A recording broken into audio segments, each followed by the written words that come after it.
Esther 6 through 10. That night, the king could not sleep, so he ordered the book of the Chronicles, the record of his reign, to be brought in and read to him. It was found recorded there that Mordecai had exposed Bigthana and Teresh, two of the king's officers who guarded the doorway, who had conspired to assassinate King Xerxes. "What honor and recognition has Mordecai received for this?" the king asked. "Nothing has been done for him," his attendants answered. The king said, "Who is in the court?" Now Haman had just entered the outer court of the palace to speak to the king about impaling Mordecai on the pole he had set up for him. His attendants answered, "Haman is standing in the court." "Bring him in," the king ordered. When Haman entered, the king asked him, "What should be done for the man the king delights to honor?" Now Haman thought to himself, "Who is there that the king would rather honor than me?" So he answered the king, "For the man the king delights to honor, have them bring a royal robe the king has worn, and a horse the king has ridden, one with a royal crest placed on its head. Then let the robe and horse be entrusted to one of the king's most noble princes. Let them robe the man the king delights to honor, and lead him on the horse through the city streets, proclaiming before him, 'This is what is done for the man the king delights to honor.'" "Go at once," the king commanded Haman. "Get the robe and the horse, and do just as you have suggested for Mordecai the Jew, who sits at the king's gate. Do not neglect anything you have recommended." So Haman got the robe and the horse. He robed Mordecai and led him on horseback through the city streets, proclaiming before him, "This is what is done for the man the king delights to honor." Afterward, Mordecai returned to the king's gate, but Haman rushed home with his head covered in grief, and told Zeresh, his wife, and all his friends everything that had happened to him. His advisers and his wife Zeresh said to him, "Since Mordecai, before whom your downfall has started, is of Jewish origin, you cannot stand against him. You will surely come to ruin." While they were still talking with him, the king's eunuchs arrived and hurried Haman away to the banquet Esther had prepared.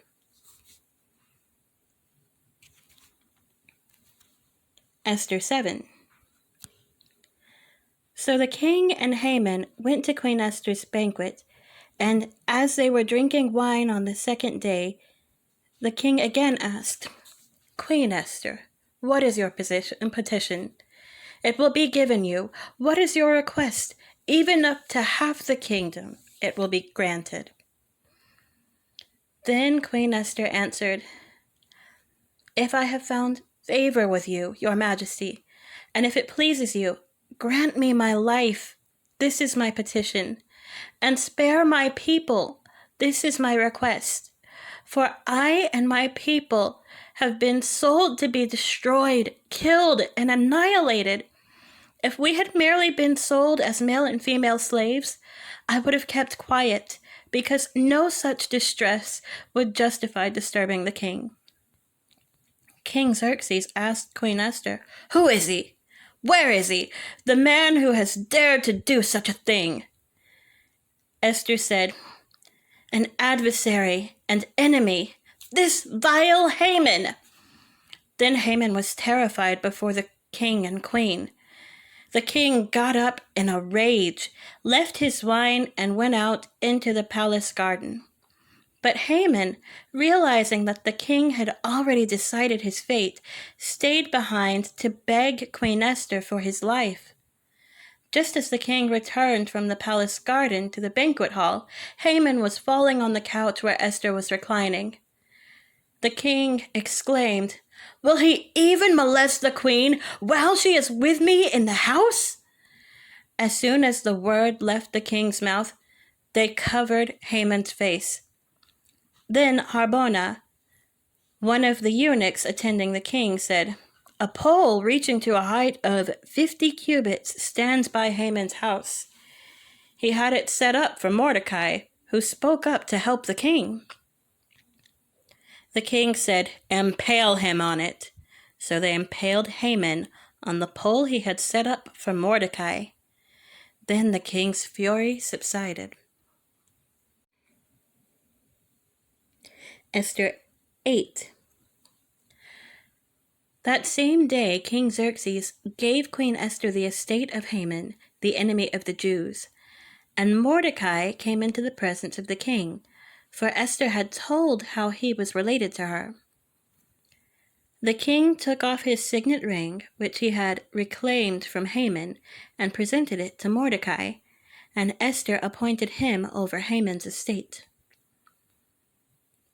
Esther again pleaded with the king, falling at his feet and weeping. She begged him to put an end to the evil plan of Haman the Agagite, which he devised against the Jews. Then the king extended the gold scepter to Esther, and she arose and stood before him. "If it pleases the king," she said, "and if he regards me with favor and thinks it the right thing to do, and if he is pleased with me, let an order be written overruling the dispatches that Haman, son of Hammedatha, the Agagite, devised and wrote to destroy the Jews in all the king's provinces. For how can I bear to see disaster fall on my people? How can I bear to see the destruction of my family?" King Xerxes replied to Queen Esther and to Mordecai the Jew, "Because Haman attacked the Jews, I have given his estate to Esther, and they have impaled him on the pole he set up. Now write another decree in the king's name in behalf of the Jews, as seems best to you, and seal it with the king's signet ring. For no document written in the king's name and sealed with his ring can be revoked." At once the royal secretaries were summoned. On the 23rd day of the 3rd month, the month of Zivan, they wrote out all Mordecai's orders to the Jews, and to the satraps, governors, and nobles of the 127 provinces stretching from India to Cush. These orders were written in the script of each province and the language of each people, and also to the Jews in their own script and language. Mordecai wrote in the name of King Xerxes, sealed the dispatches with the king's signet ring, and sent them by mounted couriers who rode fast horses, especially bred for the king. The king's edict granted the Jews in every city the right to assemble and protect themselves, to destroy, kill, and annihilate the armed men of any nationality or province who might attack them and their women and children, and to plunder the property of their enemies. The day appointed for the Jews to do this in all the provinces of King Xerxes was the 13th day of the 12th month, the month of Adar. A copy of the text of the edict was to be issued as law in every province and made known to the people of every nationality, so that the Jews would be ready on that day to avenge themselves on their enemies. The couriers, riding the royal horses, went out, spurred on by the king's command, and the edict was issued in the citadel of Susa. When Mordecai left the king's presence, he was wearing royal garments of blue and white, a large crown of gold, and a purple robe of fine linen. And the city of Susa held a joyous celebration. For the Jews it was a time of happiness and joy, gladness and honor. In every province and in every city to which the edict of the king came, there was joy and gladness among the Jews, with feasting and celebrating. And many people of other nationalities became Jews because fear of the Jews had seized them.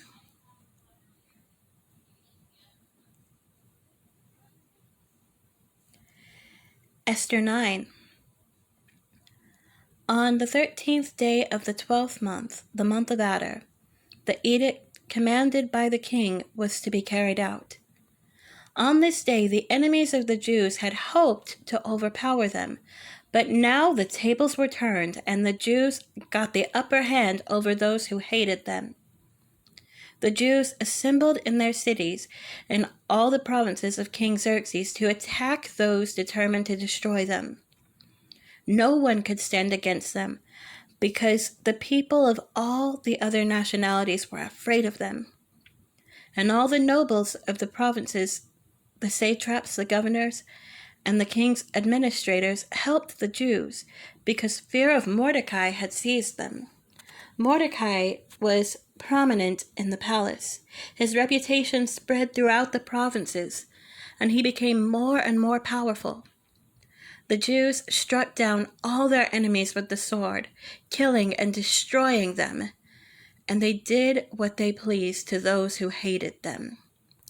In the citadel of Susa, the Jews killed and destroyed 500 men. They also killed Parshadantha, Dalphon, Aspatha, Paratha, Adaliah, Aradatha, Parmashta, Arasai, Aradai, and Vezatha, the 10 sons of Haman, son of Hammedatha, the enemy of the Jews.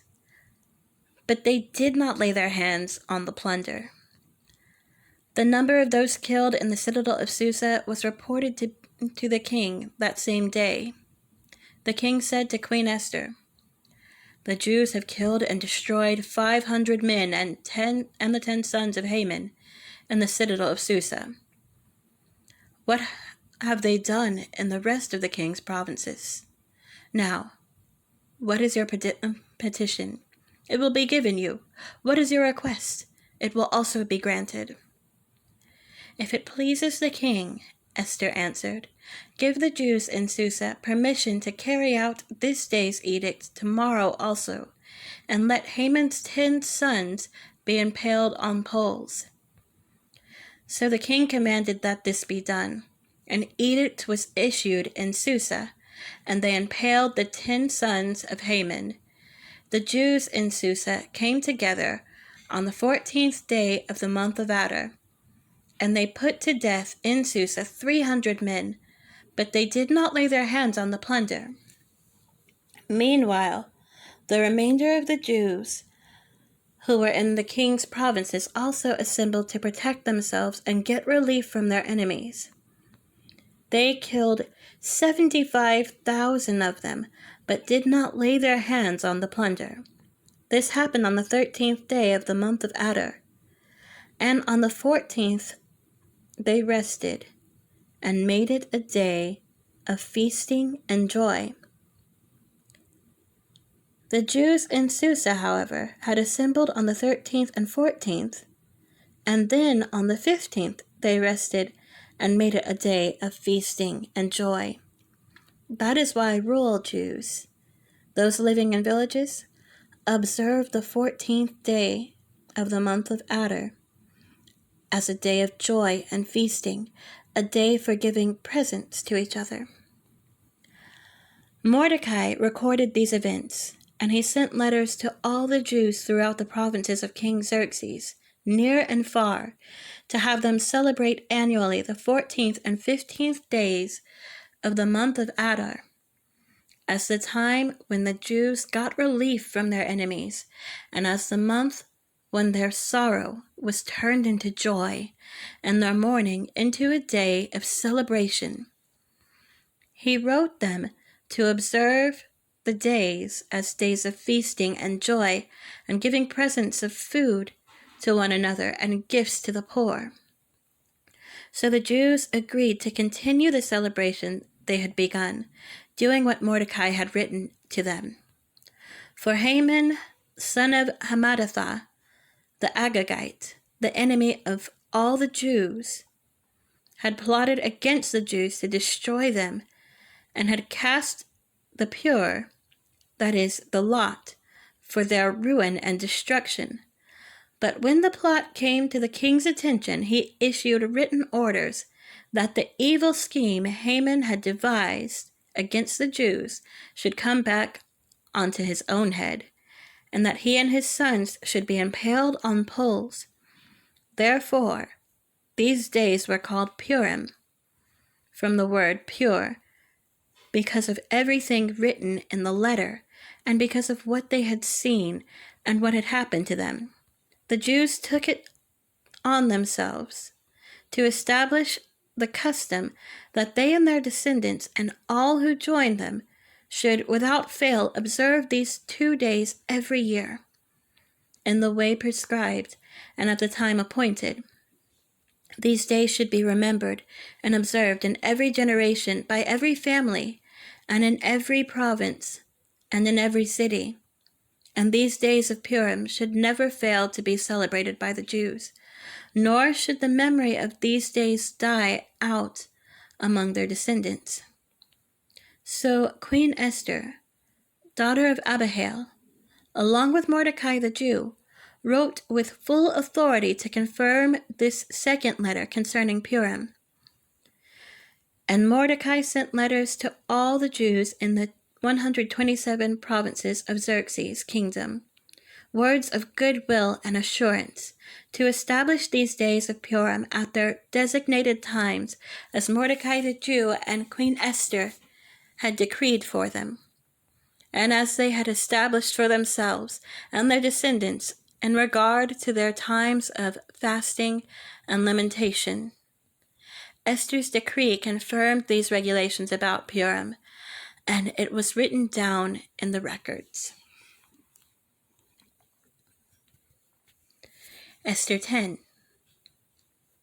King Xerxes imposed tribute throughout the empire to its distant shores, and all his acts of power and might, together with a full account of the greatness of Mordecai, whom the king had promoted, are they not written in the book of the annals of the kings of Media and Persia? Mordecai the Jew was second in rank to King Xerxes, preeminent among the Jews, and held in high esteem by his many fellow Jews, because he worked for the good of his people and spoke up for the welfare of all the Jews.